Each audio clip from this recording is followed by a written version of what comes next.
수요일 새벽 하나님께서 우리에게 주신 말씀 신명기 14장 22절로 29절까지의 말씀입니다.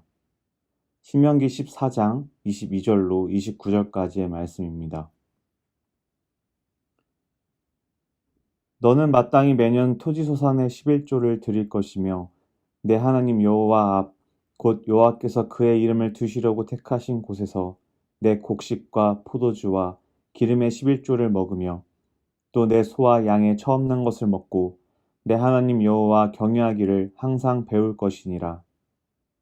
그러나 내 하나님 여호와께서 자기의 이름을 두시려고 택하신 곳이 내게서 너무 멀고 행로가 어려워서 내 하나님 여호와께서 그 풍부히 주신 것을 가지고 갈 수 없거든.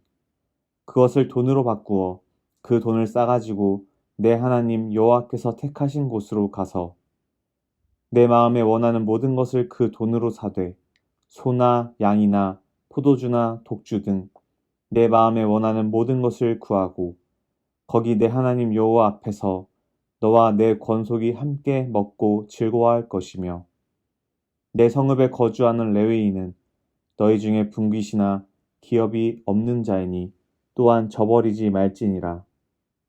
매 3년 끝에 그의 소산의 10분의 1을 다 내어 내 성읍에 저축하여 너희 중에 분깃이나 기업이 없는 레위인과 내 성중에 거류하는 객과 및 고아와 과부들이 와서 먹고 배부르게 하라. 그리하면 내 하나님 여호와께서 내 손으로 하는 범사에 내게 복을 주시리라. 아멘. 오늘 함께 신명기 14장의 말씀을 가지고 누가 욕심쟁이인가 라는 제목의 설교를 전하려고 합니다. 나를 지으신 분이 하나님임을 고백하는 우리가 습관적으로 하나님 것이라는 표현보다는 내 거라는 말을 많이 사용합니다. 온 땅의 주인이신 하나님을 찬양한다고 하지만 정작 나의 것을 드려야 한다는 것은 정말 어렵습니다. 내가 노력해서 얻은 내 것이라는 생각이 우리의 삶 속에 뿌리 박혀 있기 때문입니다. 말씀을 준비하며 주변을 둘러보니 정말 거의 모든 것이 내 것이었습니다. 늘 곁에 두고 있는 성경책이요? 아니요. 스마트폰, 노트북, 이어폰 등 매일의 업무 속에서 가장 가까이 하고 있는 것들은 성경이 아닌, 말씀이 아닌 이런 것들이 가장 밀접해 있었습니다. 내 것이라는 테두리 속에서 다른 이가 만지는 걸 꺼려하고 빌려주기 꺼려하는 것들이었습니다. 단순한 이유 아닐까요? 이것이 가지는 가치가 높기에 조심스러운 것입니다. 그런데 시간이 지나면서 슬슬 새로운 것들이 등장하면서 관심은 점점 멀어져 가고 새로운 것의 가치를 더 두기 시작합니다. 우리가 무엇에 가치를 두고 살아가고 있는지가 나의 삶이 어떻게 흘러가는지를 잘 보여줄 것입니다. 이로 인해 사역자인 저 자신이 가지는 약점을 살펴보게 되었습니다. 그리스도인이 되는 데 있어서 거부감이 드는 말 중 하나가 바로 헌금입니다. 우리는 너무나 자연스럽게 크리스찬 문화 속에서 헌금을 드리는 것이 당연한 것으로 받아들이고 하나님께 정성으로 드리고 있습니다. 하나님이 이 땅 가운데 우리에게 주신 선물들이라는 것을 말씀을 통해 깨달아 알기 때문입니다. 그러나 이를 알지 못하는 이들은 내가 가지게 된 것들은 모두 내 거라는 생각에 주신 하나님께 감사하고 이웃과 나누는 헌금에 대해서 이해하지 못하고 부정적인 시각으로만 바라봅니다. 이런 세상 속에서 신앙생활을 할 때 11조라는 개념을 우리가 정말 잘 잡아야만 합니다. 11조는 단순히 소득의 10분의 1을 내어놓으라는 의미가 아니라 이를 통해서 10계명을 떠올릴 수 있어야 합니다. 11조의 목적은 하나님을 기억하고 이웃을 돌보는 데 있습니다. 10계명이 하나님을 경외하고 이웃을 사랑하라는 목적이 있음과 같습니다. 하나님은 우리에게 모든 것을 주셨습니다. 그 중에 10분의 1만 따로 떼어서 하나님을 경외하며 주고 떠나라가 아닌 그것을 먹으라 하셨습니다. 하나님은 그 10분의 1마저도 당신의 것을 우리가 누리도록 하셨습니다. 11조에 대한 10분의 1의 소산을 통하여 나만 잘 먹고 끝나는 것이 아닌 주변에 그조차도 얻기 힘든 자들을 돌아보아 함께 나누며 그들에게도 하나님의 은혜를 끼치기를 명하십니다. 이들이 한자리에 모여 함께 한다는 것의 의미는 정말 큽니다. 1년 소산의 10분의 1이면 결코 적은 양이 아닙니다. 11조는 이스라엘 공동체를 건강하게 유지시키는 중요한 율법입니다. 하나님의 사랑이 가지지 못한 자들에게도 흘러가도록 함께 나누는 것이었습니다.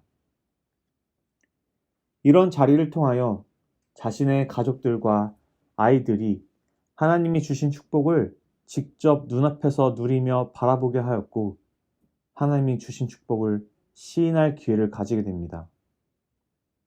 11조는 의무적인 것이 맞습니다. 모든 인류는 하나님 앞에 자신의 것을 내어드려야만 합니다. 이는 하나님이 우리의 것을 빼앗아 가시는 의미가 아닌 우리가 함께 감사하며 함께 살아간다는 의미를 가집니다. 의무적으로 주위 사람들을 돌아보아야 합니다. 의무적으로 그들에게 하나님의 사랑을 전해야 하고 의무적으로 하나님의 백성의 모습으로 바로 서야 합니다.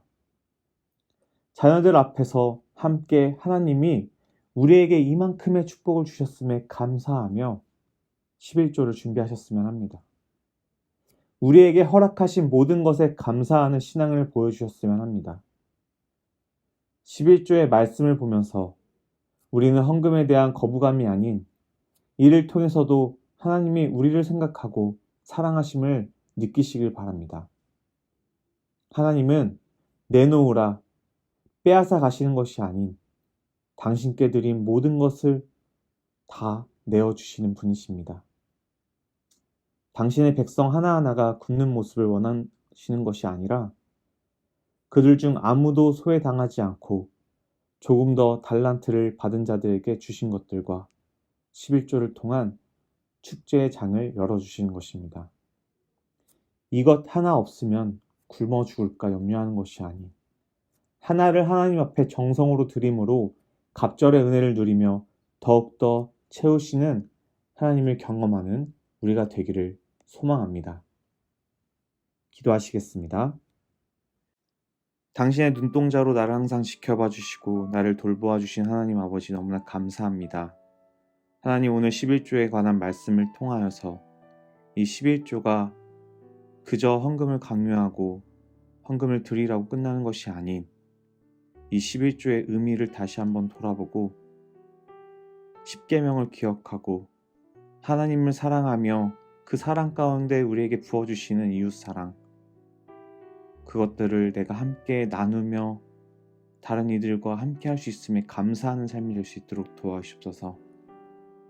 나에게 주신 모든 것에 감사하며 나를 돌보심에 감사하며 내가 주님의 자녀라는 것에 감사하며 살아갈 수 있는 감사의 입술이 될 수 있도록 도와주시옵소서. 오늘도 주님 안에서 온전히 승리하기 원하오며 모든 말씀 예수님의 이름으로 기도드렸습니다. 아멘. 다음으로는 담임 목사님 청빙을 위해서 함께 기도했으면 합니다. 연희교회가 한 몸을 이루는 지체로서 머리 대신 예수님의 말씀과 뜻이 잘 전달할 수 있는 준비된 목회자를 모실 수 있도록 성도들의 영혼을 사랑하고 푸른 초장으로 인도하며 영혼의 생수를 마시며 성장시키는 목회자를 모실 수 있도록 사람의 생각과 방법이 아닌 오직 주님의 뜻과 방법으로 준비된 목회자를 모실 수 있도록 함께 기도해 주셨으면 합니다. 다음으로 코로나19의 종속적인 종식과 교회와 모든 성도들의 안전을 위해서도 함께 기도해 주시기 바랍니다. 이 시간 이찬우 송룡희 선교사님의 사역과 건강을 위해서 함께 기도해 주셨으면 합니다. 끝으로 이경옥 권사님 허리 디스크 회복을 위해서 함께 기도 제목을 보시고 기도해 주셨으면 합니다. 기도하시겠습니다.